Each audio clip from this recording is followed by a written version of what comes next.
तो अब हम पढ़ते हैं डॉक्टर प्रफुल्ल विजयकर सर की बुक से कार्बन्स में जो मेडिसिन आएंगी कार्बन फैमिली में, वो सारी मेडिसिन उन्होंने बताई हुई हैं इसमें और बड़े अच्छे से समझाई हैं मियाज़म के हिसाब से। तो ये हम स्टार्ट करते हैं। The carbon in our materia medica includes pure carbons like carbo veg, carbo animalis, graphites, carbolic acid, carbonicum sulph, petroleum, granite, marble and creosote. ये सारी कार्बन्स हैं, प्योर कार्बन जो हैं। और the carbons in the carbonate form like ammonium carb, baryta carb, calcarea carb, magnesium carb, natrum carb, strontium carb. ठीक है, ये सारी हमारी जो कार्बोनेट फॉर्म में है। Here we will be dealing with the chief carbons namely carbo veg, graphites, petroleum, creosote, where the baraita carb, calcaria, natrum carb, magnesium carb will be deal with their respective groups, जो हमने groups में पढ़े हैं, जैसे Calcarea carb में पढ़ा भी हमने। all these have many symptoms in common that shows us that there has to be certain process prevalent at the genetic code which is common to all। कुछ चीज़ें हैं जो हर में कॉमन है, जो उनका एक जेनेटिक कोड है, तो वो चीज़ें हम पहले देखेंगे, फिर अलग अलग स्पेसिफिक मेडिसिन देखेंगे। they all shows genetic tendency to slowness, laxness and hardness. ये तीन चीज़ें उनमें सभी में कॉमन मिलेगी आपको। स्लोनेस है जो बहुत स्लो है हर चीज़ में। लैक्सनेस क्या होती है, जो जैसे हम बोल देते हैं ना लैक्स मसल्स, ढीली डाली सी, है ना, तो लैक्सनेस वो हो गई। और हार्डनेस भी है। ठीक है, ये तीनों चीज़ें हैं। तो slowness and laxness in mind and body में be associated with reduce elastin synthesis by the genetic code. तो स्लोनेस और लैक्सनेस जो हो रही है वो माइंड में क्यों आ रही है? Because of reduce elastin. Elastin की जो है वो कम हो रही है सिंथेसिस जेनेटिक कोड के थ्रू। ठीक है, तो हार्डनेस एंड इंड्यूरेशन में भी associate with excessive fibrin synthesis by the genetic code. तो जो हमारी स्लोनेस और लैक्सनेस, लूजनेस आ रही है ना, वो इलास्टिन के कम बनने की वजह से हो रही है। और जो हार्डनेस और इंड्यूरेशन आ रही है वो एक्सेस फाइब्रिन बनने की वजह से हो रही है। ठीक है, फाइब्रिन जब ज़्यादा बनेगा तो हार्डनेस आएगी। To understand the symptoms of carbon let us understand the charcoal. Charcoal के बारे में हम जब समझेंगे तो हमको कार्बन के बारे में थोड़ा पता चलना शुरू हो जाएगा। जैसे कार्बन जो होता है, carbon is charcoal. The lump of black chat remains of vegetable life is full of carbons. Charcoal is almost obsolete now. The one time sole energy and heat provider is almost extinct now. द generation of today hardly recognize the charcoal, leave aside being acquainted with its property। ठीक है, तो पहले के time पे तो बहुत use होती थी, अब तो बहुत कम लोगों को पता होता है इसके बारे में भी। All said and done, the incense stick also behaves in similar manner. जैसे वो हम लेते हैं ना सेंटेड स्टिक, जो अगरबत्ती होती है। Let us for time being imagine the behaviour of an incense stick और a charcoal depending on the properties of carbon. ठीक है, उसको हम उसके हिसाब से देखना शुरू करेंगे कि वो लोग कैसे होते हैं, और उसके अकॉर्डिंग ही फिर हम इसको देखेंगे। तो प्रॉपर्टी 1 क्या है? A carbon can catch fire. The fat lump has energy to light up but not go up in flames easily. ठीक है, फायर तो बहुत जल्दी पकड़ ले रहा है वो, और एनर्जी भी दे रहा है, मगर वो वैसे मतलब आग नहीं निकलती ना, वो धीरे धीरे धीरे धीरे धीरे धीरे जलता रहता है। ठीक है, when lit the fire just shimmers. ठीक है, जरा धीरे धीरे धीरे शिमर्स कि उसमें जलता रहेगा। इफ एयर इज ब्लोन, जब उसके ऊपर एयर दी जाएगी, हवा करेंगे तेज तेज, द फायर कैन बिकम लाइवलियर और ब्राइटर। जब हम करते हैं तो वो रेड रेड सा हो जाता है ना, देखते हैं। But again subside and goes down to its indolent form. अगर हम उसको छोड़ देंगे, हवा नहीं करेंगे, तो वो अपना धीरे धीरे धीरे धीरे जलता रहेगा। ठीक है, this fire is not raging और raving with flames but a slow shimmering one. ठीक है, बहुत तेज और उसमें नहीं चलता, धीरे धीरे धीरे धीरे सुलगता रहता है, एक तरह से हम बोल देना। It can be called a lingering fire. जैसे लिंगरिंग डिजीज होती है ना, स्लोली स्लोली स्लोली स्लोली बढ़ती है, वैसे ही इसको हम बोल देंगे lingering fire. Slowness of and lingering of complain is therefore an indication of the carbon constitution. तो इसी तरह से जो कार्बन वाली जो मेडिसिन हैं, जो कार्बन वाले पेशेंट्स हैं, उनकी जो बीमारियां होंगी वो कैसी होंगी? लिंगरिंग होंगी, जो बहुत सालों से धीरे धीरे धीरे धीरे धीरे धीरे धीरे चली आ रही हैं। एकदम से नहीं, उनका एक्यूट ऑनसेट और ऐसे नहीं होएगा, काफ़ी टाइम से चली आ रही होंगी धीरे धीरे धीरे धीरे। फर्स्ट प्रॉपर्टी हो गई। फिर सेकेंड प्रॉपर्टी क्या हो गई? The fire almost get extinguished if there is no air और ऑक्सीजन सप्लाइड टू इट। ठीक है, अगर एयर ऑक्सीजन नहीं होगी तो वो फायर बुझ जाएगी। One has seen a coal और इंसेंस स्टिक, अगरबत्ती, if we blow on it for the time being it become brighter and then become quiet. ठीक है, जब हम एकदम से जलाते हैं तो एकदम से ब्राइटर चलता है और धीरे धीरे धीरे धीरे फिर वो बंद हो जाता है। इट बर्न्स क्वाइटली प्रोड्यूसिंग ऐश। और जब वो पूरा बर्न हो जाता है, बर्न होने के बाद वो ऐश में कन्वर्ट हो जाता है, which is not easily shed off. This shows the slowness and stasis of the coal. ठीक है, तो ये इस चीज़ को क्या दिखाता है कि वो मतलब स्लोली उसको चलाता है, और स्टेसिस मतलब ठहराव, रुका हुआ है ना, उस चीज़ को शो करता है इसके, ठीक है। We have seen wood burning when there is violent fire in the forest, the wood of the trees burn and when the fire settle down the chat remain in of this wood give us what we call vegetable charcoal, ठीक है। जैसे जो हम लकड़ियाँ जलाते हैं, ठीक है, वो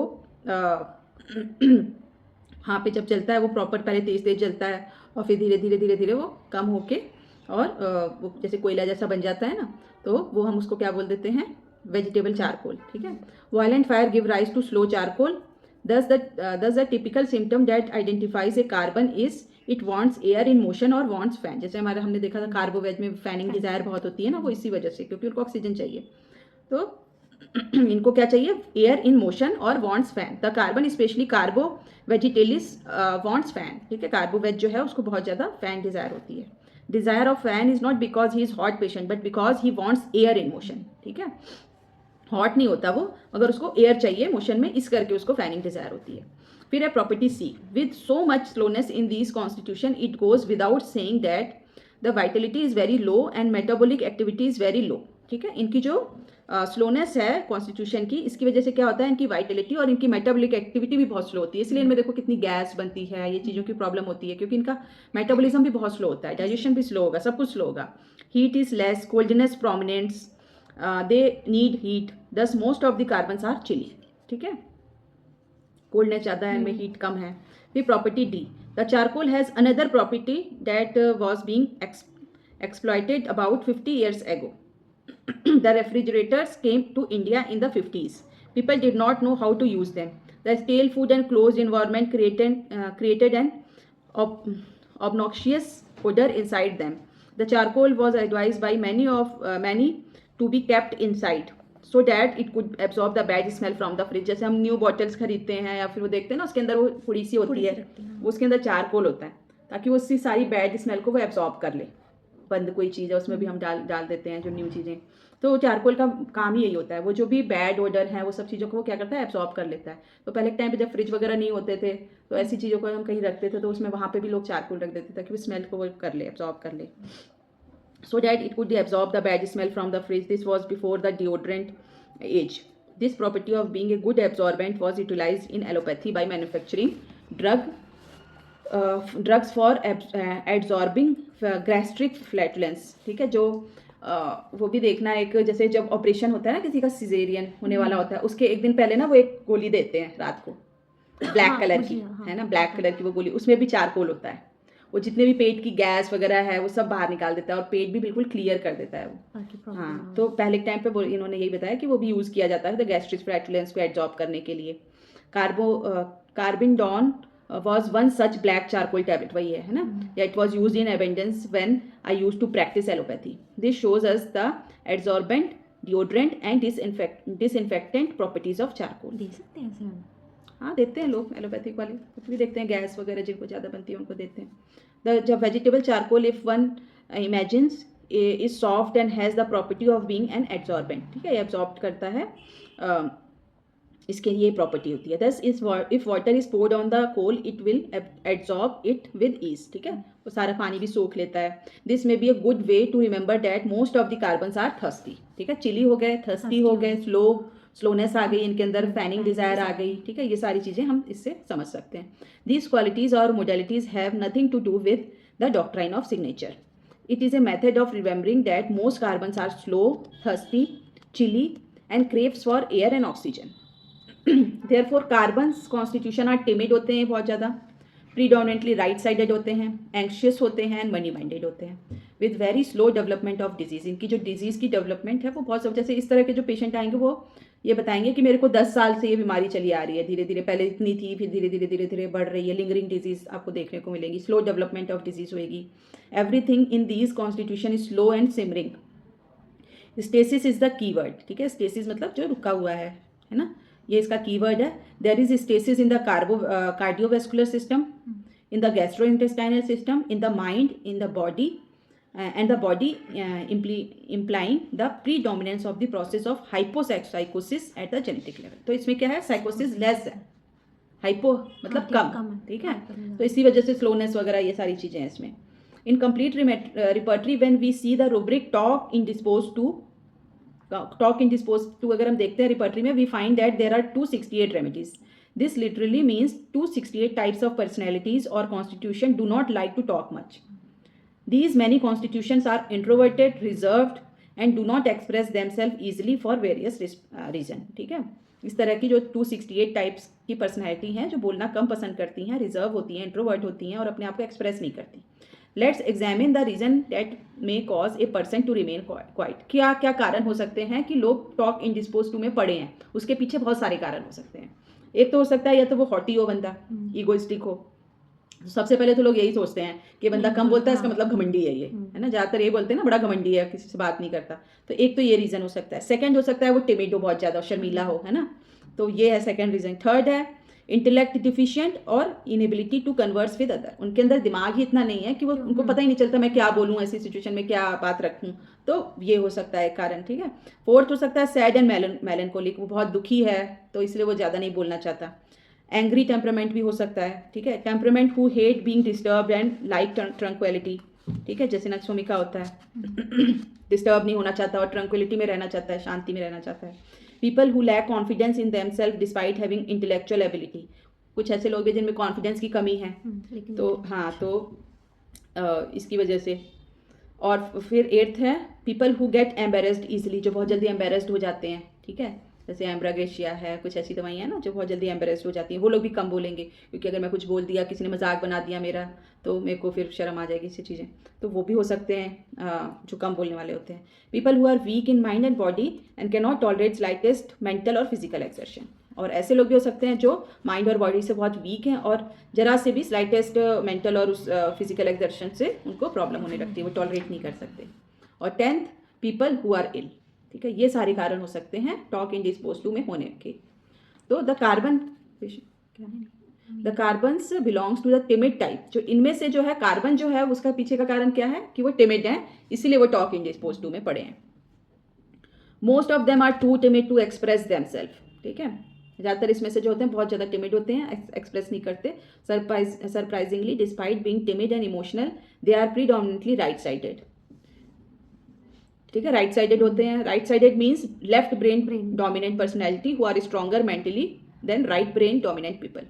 ठीक है, जो राइट साइडेड वाले लोग होते हैं उनकी जो लेफ्ट ब्रेन ज़्यादा डोमिनेंट होता है और वो ज़्यादा इमोशनली स्ट्रांग होते हैं. और मतलब लेफ्ट वालों से ज़्यादा वो होते हैं, स्ट्रॉन्गर होते हैं मेंटली, क्योंकि राइट साइडेड ब्रेन जिनका डोमिनेंट होता है वो लेफ्ट साइडेड होते हैं, वो इमोशनल होते हैं ज़्यादा, है ना. तो वो उनसे ये लोग जो होते हैं ज़्यादा वो होते हैं. This also means money minded होते हैं राइट साइडेड वाले लोग जो होते हैं, प्रैक्टिकल होते हैं. The carbons are timid and insecure just like Calcarea. ठीक है, जैसे कार्बन्स जो होते हैं ज़्यादातर इनसिक्योर होते हैं, जैसे Calcarea. Insecure people require support for such introverted people who cannot express themselves and frankly ask for support and security they seek it in terms of money. ठीक है, तो ये मतलब इतने टिमिड होते हैं, अपने आप को एक्सप्रेस नहीं कर सकते, फ्रैंकली पूछ नहीं सकते सपोर्ट के लिए और सिक्योरिटी के लिए. और we will find many businessman who are extremely timid and fearful. ठीक है, क्योंकि फिर ये क्या करते हैं ना, अपनी सिक्योरिटी के लिए पैसा कमाना शुरू करते हैं, ज़्यादा से ज़्यादा पैसा कमाएंगे ताकि इनको फील हो कि मैं सिक्योर हूँ, पैसे से सब काम हो जाएगा मेरा. तो आपने देखा होगा ज़्यादातर जो बहुत बड़े बड़े बिजनेसमैन होते हैं वो ज़्यादातर क्या होते हैं, टिमिड होते हैं और फियरफुल होते हैं. They are very money minded and like to accumulate it for future. ठीक है, this could often fall in the category of carbons and Calcarea. ज़्यादातर ये लोग जो है इसी कैटेगरी में आते हैं. So this is the fourth group after barium, calcium and kalis to be timid and predominantly right sided. ठीक है, तो ये चौथा ग्रुप है जो इनकी कैटेगरी में आता है. बराइटा वाला जो था बेरियम, कैल्शियम वही कैलकेरिया और काली, ये तीनों के बाद चौथा आ गया कार्बन. तो ये सारे जो होते हैं कैसे होते हैं, टिमिड होते हैं और राइट साइडेड होते हैं. ठीक है, मनी माइंडेड, प्रैक्टिकल, इस तरह के होते हैं. The barium, Calcarea, kali and carbons are four group which come to our mind when we see slow, right sided and timid constitution. ठीक है, इस तरह के अगर आपको देखने को मिल रहा है कॉन्स्टिट्यूशन तो आप इन ग्रुप्स के बारे में सोच सकते हैं. दिस और द डिफेंस ऑफ फोर्टिफिकेशन और proliferation is the defense used by these carbons to counter when the first defense of psora fails. ठीक है, तो इसमें जो है जब फर्स्ट डिफेंस फेल हो जाता है सोरा, तो ये सेकंड डिफेंस में आते हैं और ये चीज़ें प्रोलिफिकेशन और फोर्टिफिकेशन ये चीज़ें करना शुरू कर देते हैं. This means if sycosis has started must have been an acute inflammatory condition that had threaten the patient's life a few years back. तो जब साइकोसिस स्टार्ट होता है तो उसके पीछे कोई ना कोई ऐसी आपको हिस्ट्री मिलेगी, there must be some acute inflammatory condition आई होगी that had threaten the patient's life a few year back, ठीक है।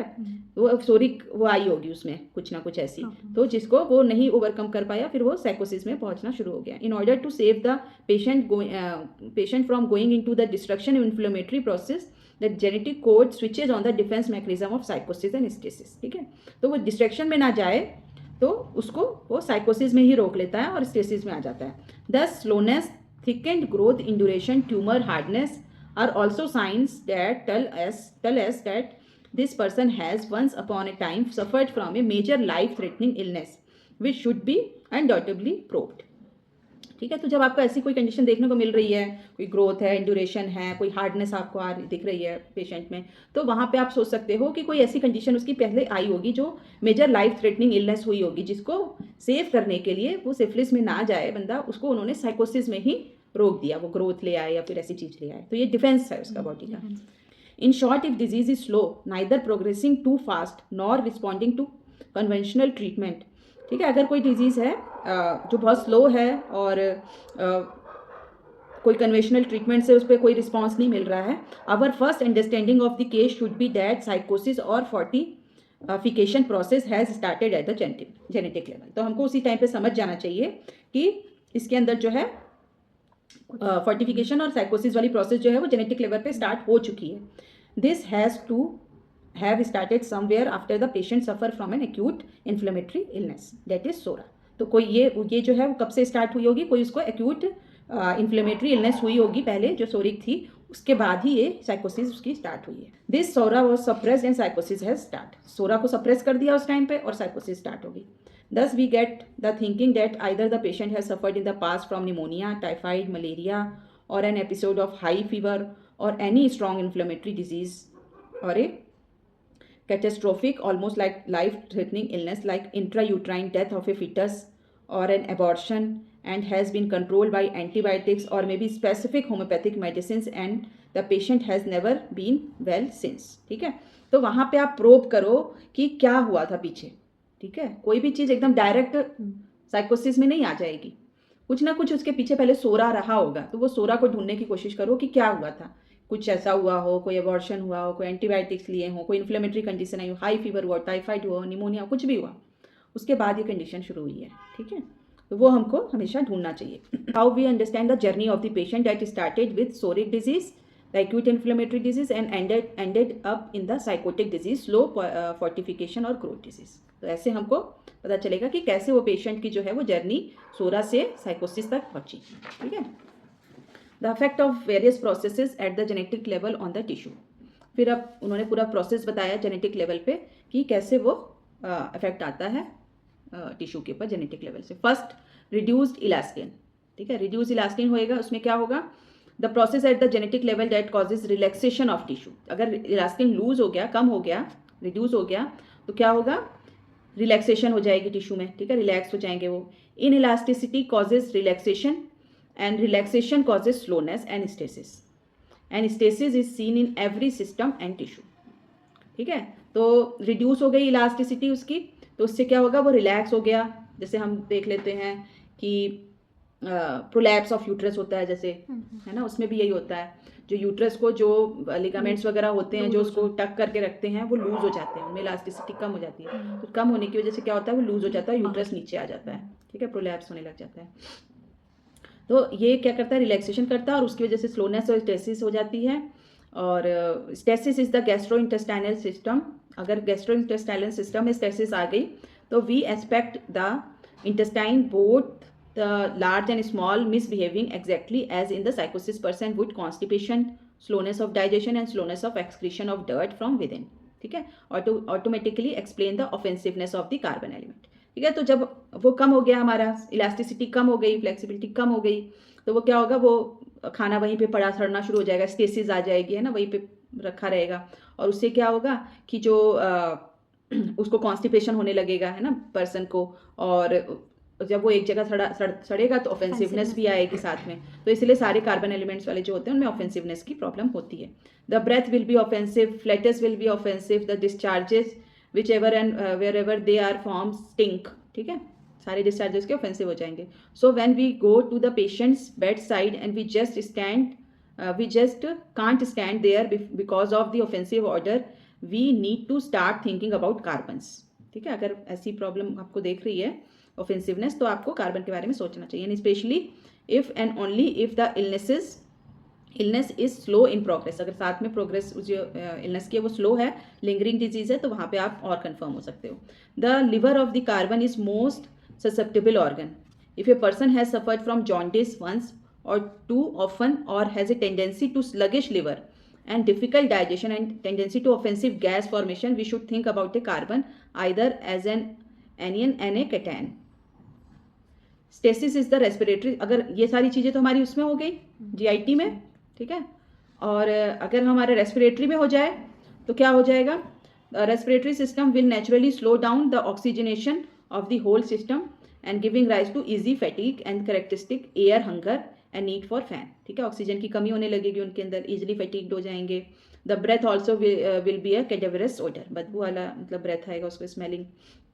Stasis in the cardiovascular system में अगर हो जाए तो क्या होगा, will be manifested by portal circulation being slow down. Portal circulation जो है वो स्लो हो जाएगी और veins become inelastic, resulting in the long standing haemorrhoids और वेरिकोज वेन, ठीक है। तो क्या होगा, इनइलास्टिसिटी की वजह से जो है वो हेमरॉइड्स बनना शुरू हो जाएंगे और वेरिकोज वेन बनना शुरू हो जाएंगे, हार्ड हो जाएंगी वो veins. It also leads to sluggish circulation and hence intolerance to cold air, ठीक है। अब ये हमारा हो गया इलास्टिन रिड्यूस अगर हो रहा है तो तब क्या क्या होगा हमारे सिस्टम में। अगर फाइब्रिन की एक्सेस हो रही है तो हमने देखा था इंडोरेशन, ये सब चीज़ें शुरू हो जाएंगी, हार्ड होना हो जाएगा, हाँ, हार्डनेस आना शुरू हो जाएगी। इसमें क्या था, इसमें तो लूज हो रहा था। The process at the genetic level that causes hardness and इंडोरेशन, ठीक है। फाइब्रिन एक्सेस होएगा तो इंडोरेशन और हार्डनेस आ जाएगी। Excess fibrin on the skin give rise to corns, callosities, ये सारे हमारे साइकोसिस एक्सेस वाले हो जाएगा मुंह में, कॉन्स आ जाएंगे, कैलोसिटीज बनने लग जाएंगी, किलोइड्स बनेंगे, हार्ड एंड रफ स्किन हो जाएगी हैंड्स की, ठीक है। तो ये अगर इस तरह की बीमारियां आपको देखने को मिल रही हैं तो आपको समझ जाना चाहिए इनके अंदर फाइब्रिन एक्सेस बन रहा है। मैम किलोइड वही होता है ना, जैसे कहीं पे चोट लगी कुछ हुआ तो वो पूरा, हाँ, पूरी स्किन पूरी अच्छी बन जाती है, यहाँ पे अजीब सा वो बन जाता है, ओवर ग्रोथ ही होती है बेसिकली वो, मतलब एक हीलिंग, ओवर हीलिंग हो जाती है उसमें, ठीक है। बननी चाहिए स्किन एक नॉर्मल आनी चाहिए, मगर उसमें ओवर बन जाती है, वो एक्सेजरेटेड फॉर्म में आ जाती है, हाँ, तो इसलिए वो ऐसी दिखती है, फिर किलोइड बन जाता है। Excess fibrin in the cardiovascular system causes arteriosclerosis हो जाएगा, ठीक है, and thickening of the blood vessels, ठीक है। Excess fibrin in the lymphatic causes hard swelling of glands जो होंगे वो हार्ड हो जाएंगे।